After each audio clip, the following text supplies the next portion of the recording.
Olá pessoal, hoje falaremos sobre núcleo celular. Antes de iniciarmos, não podemos esquecer que núcleo é uma estrutura presente apenas em células eucariontes. As procariontes, que são o caso das bactérias, não possuem. O núcleo pode variar de tamanho e formatos conforme o tipo da célula e metabolismo. Veja ao lado alguns exemplos de tipos de leucócitos e o formato do núcleo. Mas afinal, qual a função do núcleo? Ele armazena a informação genética da célula contida no DNA, controlando assim o metabolismo celular através do processo de transcrição nos diferentes tipos de RNA, que por sua vez darão sequência à tradução e formação de proteínas. Achou confuso? Não se preocupe, já tem vídeo aqui no canal explicando esse processo tão importante. Tá aí na descrição do vídeo, ok?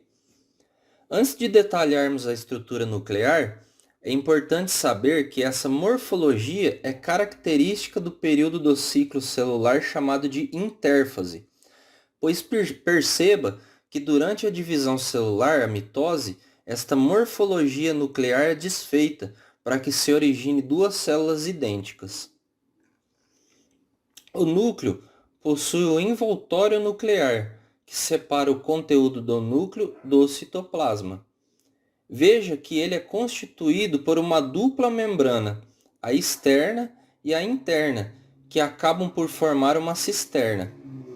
A membrana interna apresenta um espessamento chamado de lâmina nuclear. A lâmina mantém a forma e dá suporte estrutural ao envoltório nuclear, e também liga as fibras cromatínicas. A membrana externa do envoltório nuclear tem ribossomos ligados na sua face citoplasmática. E aqui uma curiosidade: veja que uma porção do envoltório nuclear acaba se especializando no que chamamos de retículo endoplasmático rugoso. Observe também que em algumas regiões as duas membranas se fundem, formando poros, permitindo e controlando o trânsito de moléculas grandes, como por exemplo o RNA produzido na transcrição.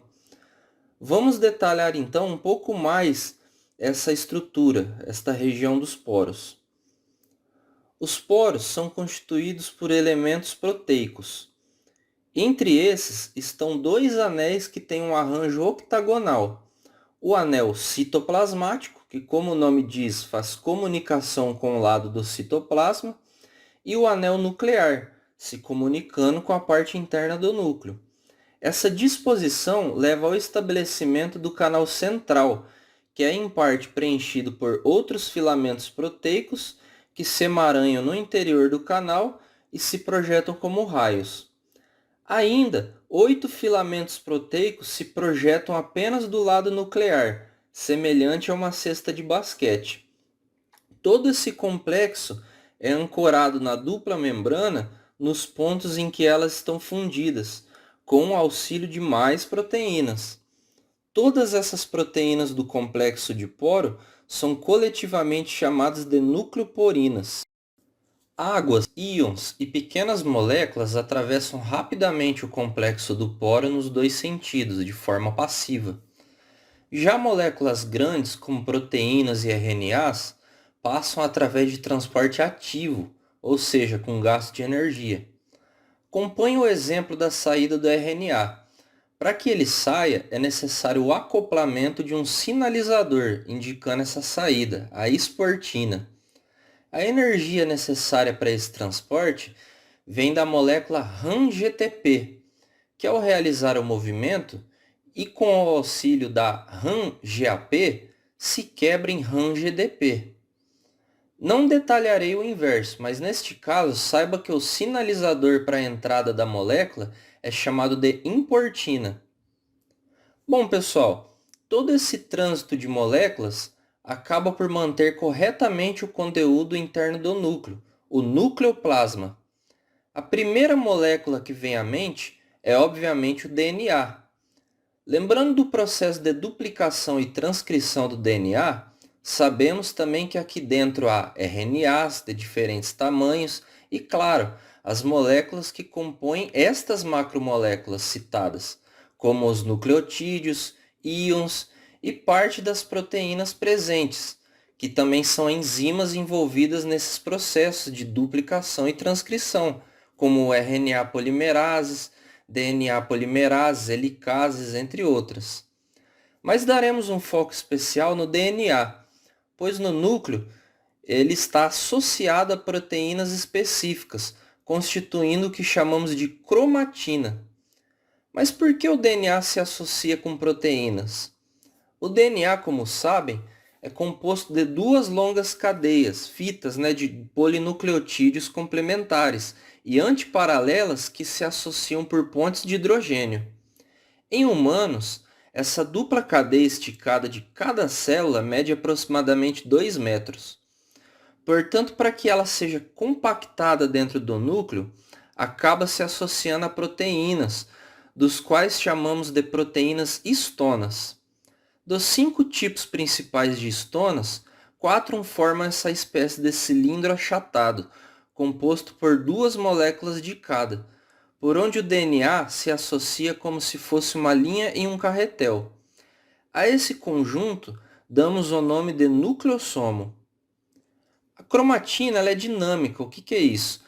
Ela pode apresentar vários graus de condensação de acordo com o tipo e estágio funcional de diferenciação de cada célula em que se encontra. Retornando a este esquema, o DNA possui 2 padrões distintos de coloração da cromatina. Um de coloração menos corada, a eucromatina, e outro de coloração mais intensa, a heterocromatina.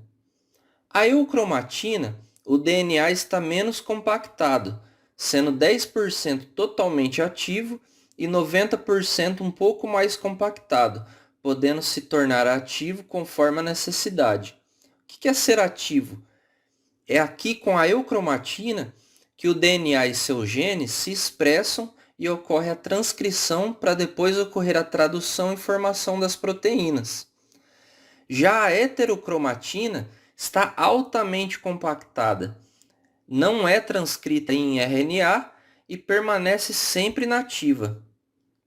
Outra estrutura importante do núcleo, visível ao microscópio, é o nucleolo. Ele, apesar de ser esférico, não possui membrana. Ele acaba tendo esse aspecto devido à intensidade da síntese de RNA ribossômico, sendo essa sua principal função.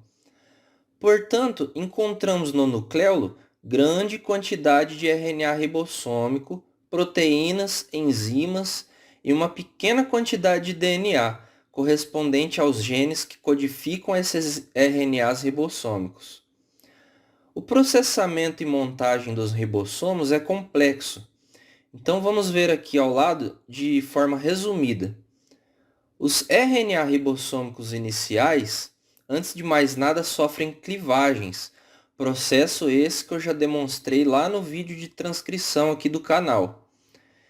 E somado a esses RNAs ribossômicos, temos a adição de várias proteínas vindas do citoplasma, através dos poros, e com isso formando uma unidade ribossomal maior e a outra subunidade menor. Com essas duas subunidades, finalmente pode ser formado o ribossomo completo, podendo ocorrer a exportação para o citoplasma através do poro e, enfim, participar da tradução de proteínas. Bom, pessoal, para não se estender tanto no vídeo, eu vou fazer um próximo exclusivamente sobre os cromossomos. Afinal, a gente não tem como concluir esse assunto e não falar do grau de compactação tão importante da cromatina como os cromossomos. Até o próximo vídeo. Abraço.